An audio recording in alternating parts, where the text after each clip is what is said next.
A pretty important call between President Trump and President Putin today. And we learned a lot from the president's post on Truth Social. He says that Putin told him that he will respond to that Ukrainian surprise drone attack on the airfields. But the president didn't seem or appear to have tried to walk him away from that idea or even give him any heat for the attacks that Russia has had on Ukraine. How do you think this call went? Yeah, let me see if I have this straight, Aisha. So, in the midst of efforts by President Trump to broker a ceasefire, whose terms Ukraine has repeatedly agreed to, Putin has not agreed to much of anything. He sent a delegation to Istanbul that basically did nothing. He has now stepped up his attacks on civilians in Ukraine, in response to which Ukraine, by the most ingenious methods, attacks what are unmistakably military targets inside Russia. A strikingly ingenious attack.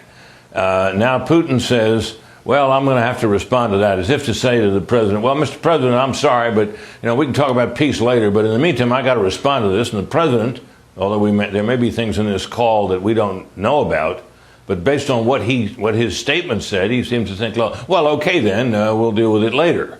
This is of a piece with the president seeming to imagine that this man, Putin, with whom he says he has a great relationship, is a man of peace. The evidence of that, it seems to me, particularly at this point, is extremely thin. Well, he has been talking a lot about his relationship skills, the art of the deal. However, he hasn't touched the sanctions, that tool in the toolbox just yet, even though Republicans on Capitol Hill would like him to. Trump also said that President Putin mentioned that he'd like to help him broker a deal with Iran. What do you think of that?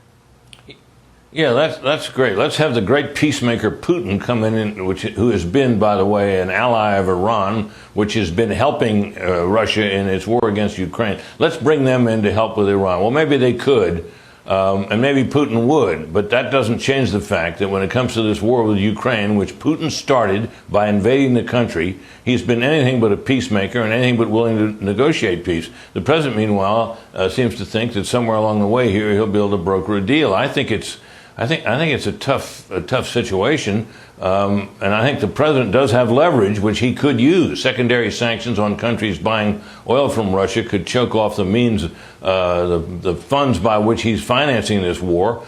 And there are other measures he could take as well, including bolstering the military equipment that we've sent to Ukraine, which they have used, considering how small they are compared to Russia, to great effect. So there are options available to the president. He seems so far disinclined to use them.